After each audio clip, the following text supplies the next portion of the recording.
Lockhart Women by Mary Camarillo. Brenda is half asleep on the couch, trying to watch It's a Wonderful Life on television and wishing Allison would put that old pink aluminum tree in the trash where it belongs when Peggy comes home from work.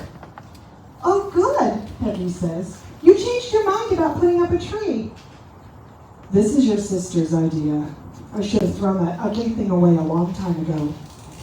Allison straightens a pink branch. "I think it's cool. I saw the exact same tree at Pottery Barn." "Don't be such a Scrooge, Mom," Peggy says. Peggy's skin glows and her eyes shine.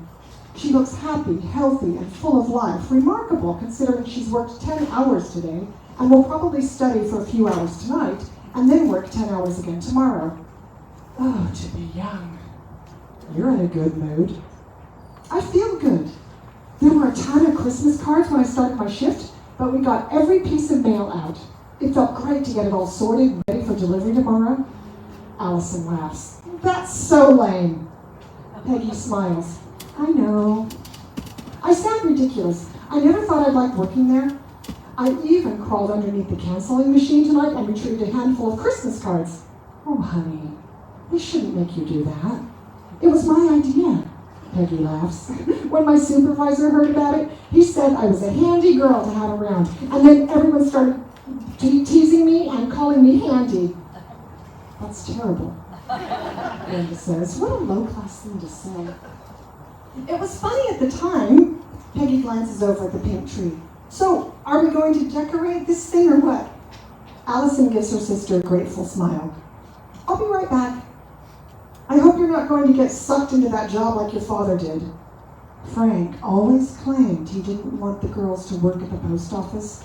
I never should have let this happen. I'm going to quit eventually." Peggy is even more animated now. "I really think I can pass the first part of the EA exam by January. Those review manuals are really good." "I know you told me what EA means, but I've forgotten. Because it sounds even more boring than working at the post office." "Enrolled agent, someone who can represent clients before the IRS. You really want to do taxes? God, how did I raise such an unimaginative child?" "Eventually," Peggy says, "there are 3 parts to the EA exam, so I have a ways to go. I'm still going to get my BA so I can sit for the CPA exam." It sounds like alphabet soup. They should be at someone's swanky Christmas party tonight, with tiny white lights in all the trees and a jazz band playing Christmas carols. They should be wearing crushed velvet dresses and posing for pictures next to a 10-foot noble fir, looking like sisters, celebrating the season. Instead, they're moping around a house with a sold sign out front, surrounded by cardboard boxes she's supposed to be packing, watching some corny movie they've seen 1,000 times. Allison comes back from the garage with a string of white lights, a handful of silver bells, and a few of the old Santa Claus ornaments. "Help us decorate, Mom?" She should enjoy both girls being in a good mood at the same time, but it's hard to get excited about Peggy crawling around the post office floor or Allison decorating that ridiculous tree. With lights and bells she's probably stolen from the Pottery Barn. Her daughter, the kleptomaniac. Brenda sighs. She should do something about that before Allison gets caught. The girls had dinner at that woman's condo last night. And when Brenda picked them up, she made the mistake of glancing in the front window before she knocked on the door. Frank was sprawled on the couch with his arm around Linda, both wearing baggy sweatpants. Peggy next to them on the floor eating popcorn. Allison standing by Linda's Christmas tree telling a story, her face luminous, lights making everyone look so goddamn cozy. Brenda was so jealous she could spit. But instead, she had to knock on the door, say hello to that woman, grit her teeth so she wouldn't scream at Frank, and then drive her girls home, pretending everything was just fine. She closes her eyes. She should go to bed, but she's too tired to move. "Is that her second bottle?" Peggy asks after a while. "It might be her third," Allison says. "She's not that good at hiding the evidence." Hiding evidence? Brenda keeps her eyes firmly closed and tries to count glasses. Surely she hasn't opened the 3rd bottle. And how drinks is none of their business. They have no idea what she's going through, what it feels like to be abandoned by everyone at Christmas. She has no friends. Her cousin Tim didn't even send a Christmas card. That woman has stolen her family and hijacked her life. She deserves a few glasses of wine. She's getting worse, Peggy says. We should talk to Dad. Dad drinks more than she does, Allison says. She should sit up and say something. She's cut down. She will cut down after the holidays. You want to go outside and smoke a joint? Allison asks. No thanks, Peggy says. Pot makes me feel all fuzzy and confused. Fuzzy and confused are my favorite feelings, Allison says. It really works. This could be one of those teachable moments she read about in the Ladies' Home Journal, except she agrees with Allison. Reality does suck, and it feels so much better to blur all the sharp edges. The first glass of wine goes down too fast, bitter and metallic. The second glass doesn't taste much better, but it's the floating feeling she's after, the lightheartedness, until halfway through her third glass, she starts to calculate how much is left in the open bottle, wondering if she has another in the refrigerator or maybe in the wine rack, and if not, is she too loopy to drive to the grocery store? It's not enjoyable. It's anxiety-provoking, and she can quit anytime. She will quit. Things will change in the new year. It is almost noon the next day when the school calls about Allison ditching class. Again. This time there will be detention. Next time there will be suspension and fines. Brenda turns on the television. The world is falling apart. Russia is bombing Chechnya. A mountain lion has killed a woman in a park in San Diego, and Orange County has filed for bankruptcy. She changes the channel to Court TV and feels instantly better when she sees the familiar faces of OJ, Johnny, Marcia, and Chris.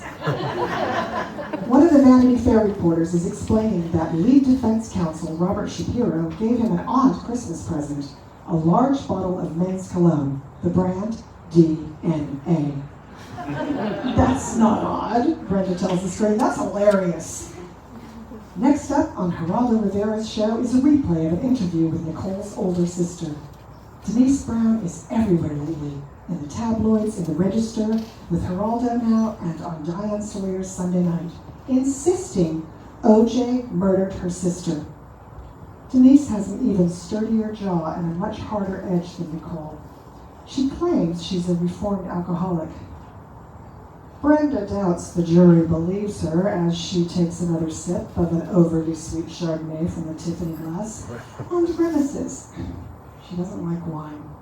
She's not an alcoholic. She's simply trying to get through the day.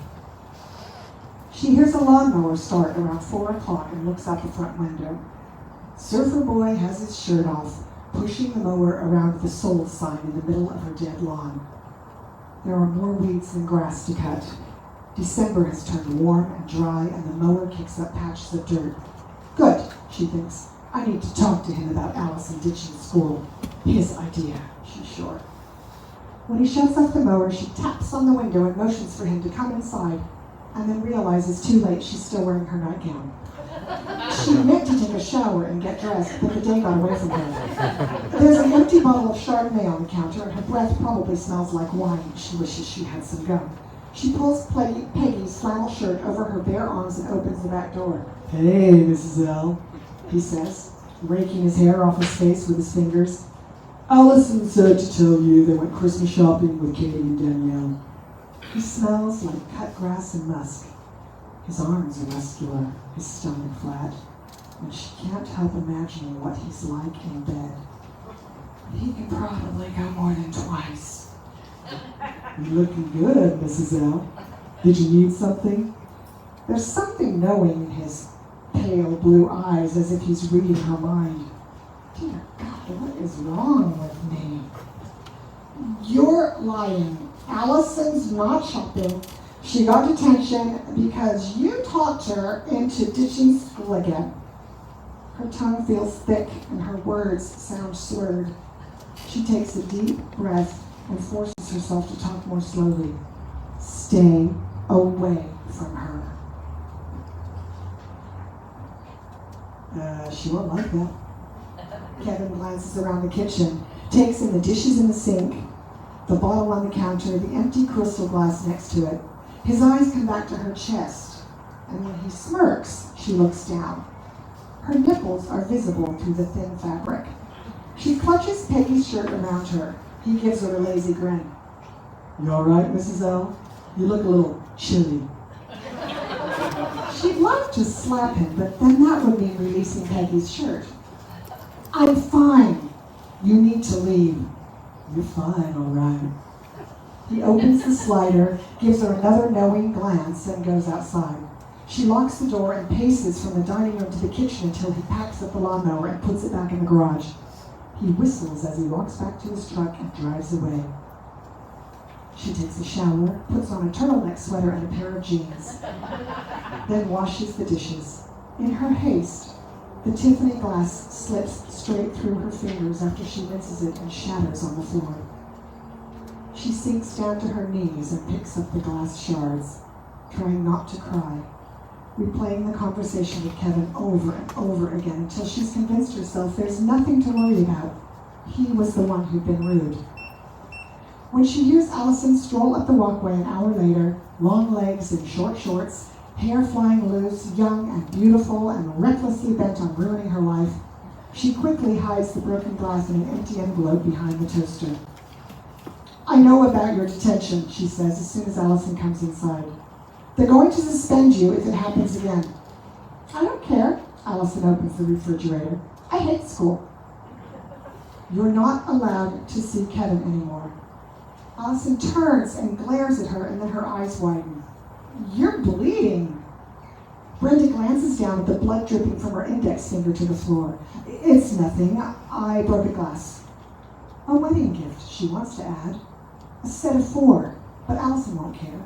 It isn't like she's having any dinner parties these days anyway. She'll probably never have dinner parties again." She turns on the water in the sink and holds her finger under the cold stream, watching her blood run down the drain. And then she notices Allison staring at the empty wine bottle in the trash. She should have buried it deeper. "I should call child services. You're drunk all day and there's nothing for dinner." "I'm making a pot roast." Except she's forgotten to take it out of the freezer. "I'm going to Kevin's house." "No, you're not." Brenda turns to stop her, but Allison is too quick. "I'll call your father," she says as the door slams in her face. And tell him what? He'll blame her for everything, but he won't offer a solution. She needs a friend to talk to, but the only person she can think to call is her cousin Tim, who isn't very sympathetic and reminds her again she's welcome to move into his dad's house. "We're not moving to Baja Anaheim, Tim." This neighborhood was okay when I lived there. I'm just trying to help." She's hurt his feelings. "I appreciate that. Don't be mad at me." Tim's already hung up. She puts the envelope in the trash. The broken glass is beyond salvation. The Christmas decorations in the Irish mist look like they've been up for a few years, judging from the dust. She sits at the bar and downs a glass of an awful Chardonnay, vinegary and sour, which turns to acid in her stomach and goes straight to her head because she hasn't had any alcohol since that unfortunate afternoon with Kevin, and she hasn't eaten anything since breakfast. She wanted to make sure she fit in a new gold crushed velvet dress from the after-Christmas sale at Mervyn's. Much too dressy for the Irish mist, especially with the 3-inch stilettos, but perfect if Bill takes her out to dinner. She orders another glass of the awful wine because she is young and beautiful and out in the world on a Friday night and not sitting home in her nightgown hoping Kevin hasn't told Allison anything. The bartender pushes over a bowl of pretzels. "Thank you, but I don't want to spoil my appetite. My friend's taking me out to dinner." "Lucky friend." "Might as well have another glass," she says, although she really doesn't want one, and she's not sure how lucky the bartender will think she is once he sees her. She wishes she had someone else who didn't work at the post office to make Frank jealous. She wishes Peggy had better choices too. She came home on Christmas Eve proudly wearing a cheap gold chain linked around the word booty, as if it were some kind of a compliment. A gift from someone she works with. Like treasure from a pirate ship, Peggy had insisted when Brenda told her she couldn't wear the necklace in public. Even Allison agreed it was vulgar. When the pretzels are gone and her glass is empty, she decides Bill isn't coming. "You want me to call you a taxi?" the bartender asks when she wobbles a little on her stilettos. "I'm fine." She doesn't have money for a taxi. There's barely enough in her purse to pay for the drinks and leave a tip.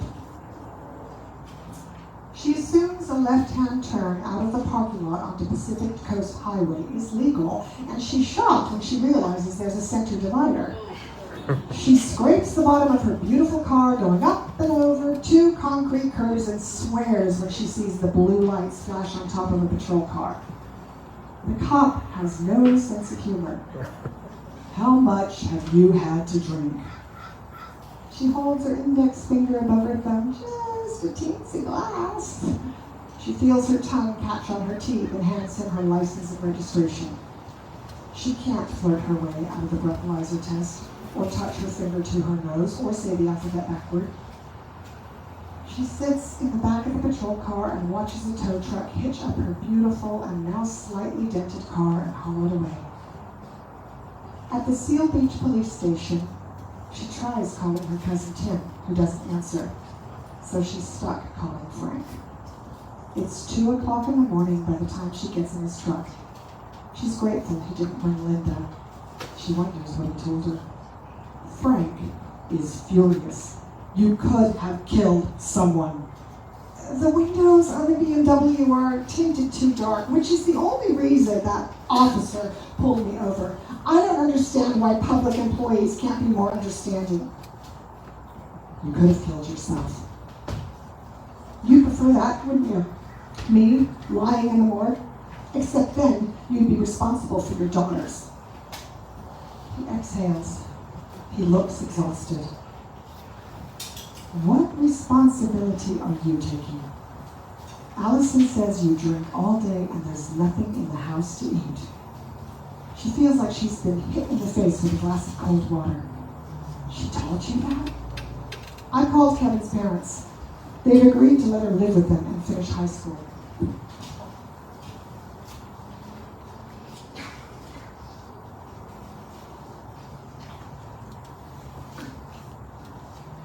"You can't decide this on your own, Frank.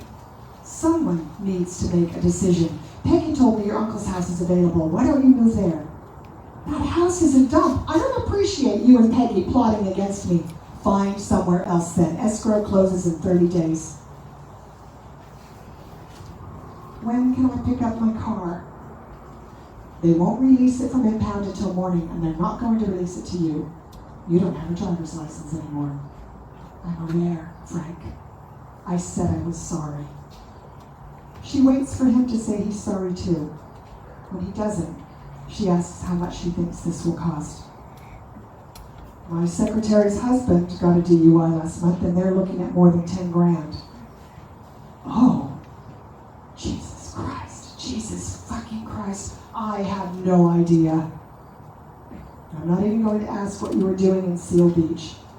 I had a date. I got stood up if it makes you feel any better." She could tell him who the date was, but more than likely he already knows, and if he doesn't, she can't afford to hurt his feelings now. She can't afford anything. "I wish you'd find someone else and stop being my problem." "I'll always be your problem." She tries to smile. "You're the father of our daughters, which is the only reason I bailed you out." She watches out of the passenger window at the Christmas lights flashing by. The moon is full, the sky is clear, and she can almost pretend the two of them are going home from a party, like they have hundreds of times before. "Happy New Year," she says when he drops her off, but he doesn't answer. Doesn't even wait for her to get in the front door before he speeds away, hurrying home to Linda.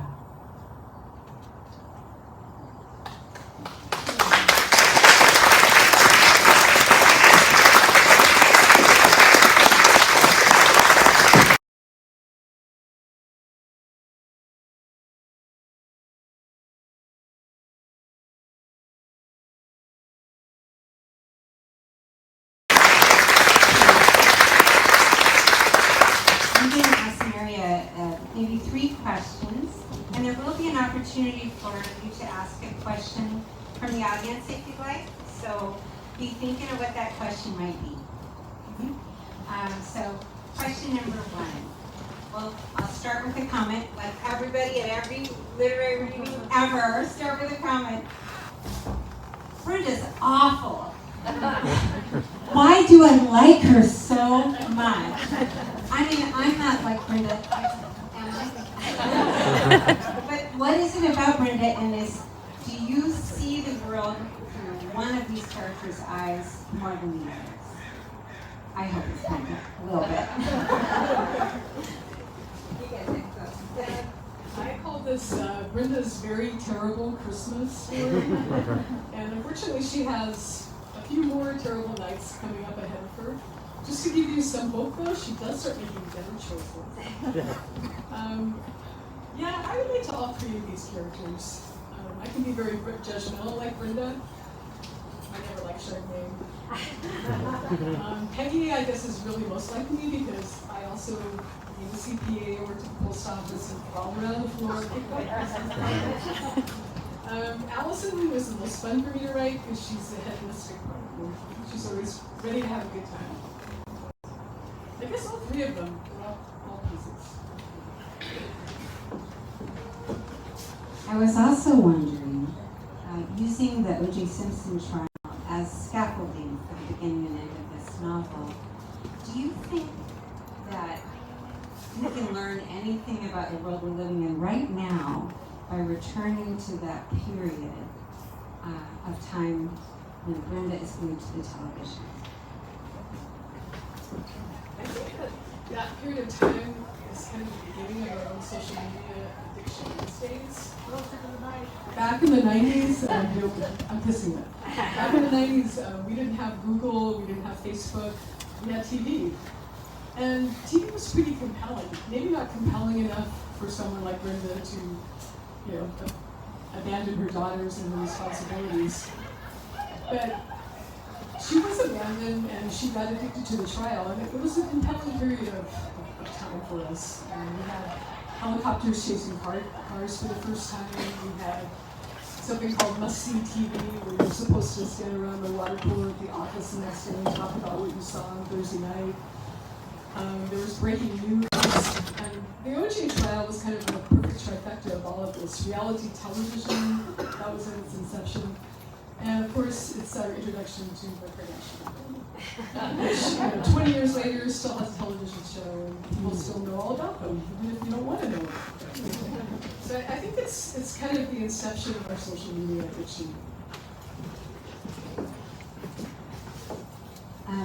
I know that Mary is a real music lover, and I was wondering if there's any music in particular that in your head is the soundtrack for this novel. And it could be a separate question. Did you listen to any particular kind of music while you were writing this novel? Well, I don't listen to music when I write. I like it quiet. Like Shelly said earlier, my husband plays ukulele. He bought me some really good noise canceling headphones. But the music, I think Tom Petty's "You Don't Know What It Feels, How It Feels." I think that's kind of the theme song, because it's about rolling another joint and getting to the point and feeling kind of isolated and lonely. And I think that's what runs through these characters. They're trying to connect, and they don't succeed for a long time. Would someone turn up the lights so we can see if anybody in the audience has a question? Great. Raise your hand if you've got a question. Be brave. Be the first one. Let's see. You know I'm a teacher, so I'm going to call him. Oh, Anara. Good job, Anara. Mary, what are you working on now? I'm working on something also about Huntington Beach, California, because actually there's only one other book about Huntington Beach that I've heard of. That's Tapping the Source by Karen Nunn, which is very testosterone-loaded picture of a gritty version of Huntington Beach. I like to write more about realistic characters. This second novel is more contemporary, set in 2017. It's post-Trump, pre-pandemic. And there's actually men in the book that are actually nice, and you might like them a little bit. Anyone else with a question? Great. So Mary, how long did it take you to write the novel, and what inspired you, and how did those characters grow out of your inspiration? Thank you, Roxanne. I spent 6 years writing this novel. I think the inspiration was, number one, wanting to read something about people that I related to, people that worked at the post office and shopped at Target and thought going out to the Cheesecake Factory was a pretty big deal. And I don't think there's a lot of books, most books about Southern California or about, movie stars, rock and roll musicians, people that are connected to the film industry. I wanted to tell a story about people that I know, that I live in.